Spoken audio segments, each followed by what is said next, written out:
Oui, merci Monsieur le Président, Monsieur le Directeur Général.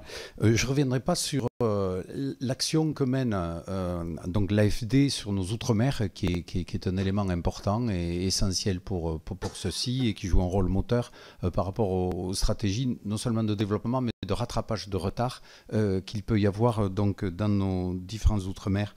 Du reste, j'ose espérer qu'un certain nombre d'engagements qui avaient été pris votre prédécesseur, peut-être un jour pour le plus oublié, le plus sacrifié des territoires d'outre-mer, qu'est l'île de la Passion, Clipperton, visant à financer une station scientifique à vocation internationale, puisse être poursuivi par l'AFD.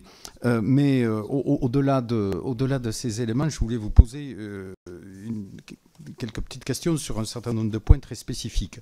Tout d'abord, la notion de lien et de complémentarité entre les actions que vous menez et les actions civilo-militaires, plus particulièrement dans le secteur de la bande sahélo-saharienne, zone d'intervention de Barkhane.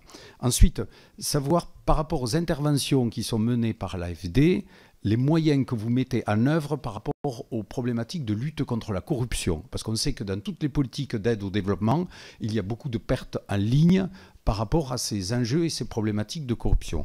Et le troisième et dernier point, concernant les CDD, il fut un temps, et je me rappelle d'une visite au Cameroun il y a quelques années, où on avait pu se rendre compte sur place de tout l'intérêt de programmes dits programmes, alors de mémoire c'était HIMO, à haute intensité de main-d'œuvre.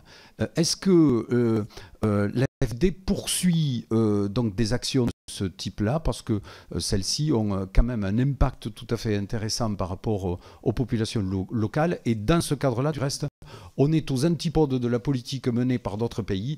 Je ne cite pas la Chine, mais j'y pense beaucoup.